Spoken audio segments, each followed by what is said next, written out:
এমনিতে নেটফ্লিক্সে অনেক রকমের সিরিজ রিলিজ হয়, কিন্তু আগামী 20th মার্চ যেটা রিলিজ হতে চলেছে সেটা আপনারা এতক্ষণে সবাই নিশ্চয়ই জেনে গেছেন। সেটা হচ্ছে খাকি দ্য বেঙ্গল চ্যাপ্টার।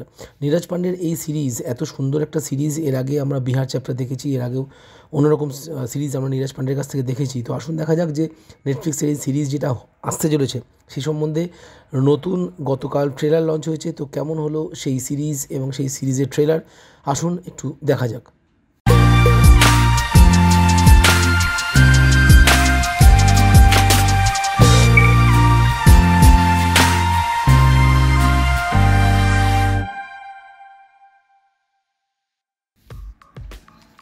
ঘটনা শুরু হচ্ছে কলকাতা 2002 এই সময় থেকে, অর্থাৎ সেই সময়ে যখন বাম শাসন চলছে।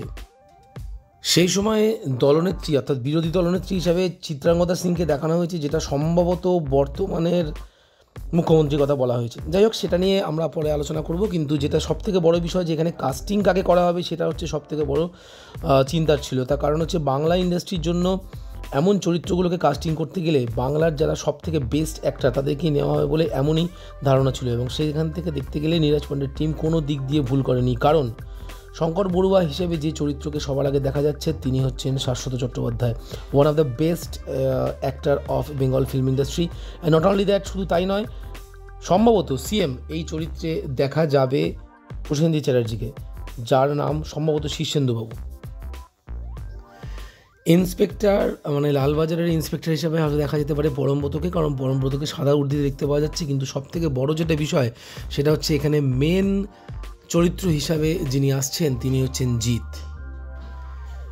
সম্ভবত সিএম চরিত্রে শুভাশিস মুখার্জিকেও দেখা যেতে পারে, কারণ ওনার যে চরিত্র বা ওনাকে যে বেশে দেখা যাচ্ছে সেখানে হতে পারে যে শুভাশিস মুখার্জি অরিজিনালি সিএম, কিন্তু কোনো একজন বড় পলিটিক্যাল নেতা হিসেবে দেখা যাবে প্রসেনজিৎ চ্যাটার্জিকে। এই কনফিউশনটা কিন্তু রয়েই গেল।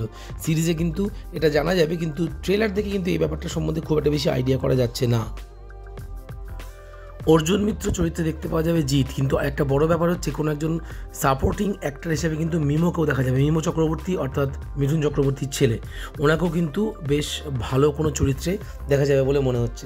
ঋত্বিক ঘোষালকে দেখা যাচ্ছে, যিনি ব্যান্ড অফ বন্দিশ পণ্ডিত খ্যাত অ্যামাজন প্রাইমে, ওনাকেও দেখা যাচ্ছে ওই বাঘার যে দুজন right hand man left hand man তাদের চরিত্রে। সুতরাং গল্প টান হবে, অ্যাকশান টান হবে, অভিনয় টান হবে এবং অসাধারণ একটা সিরিজ হতে চলেছে।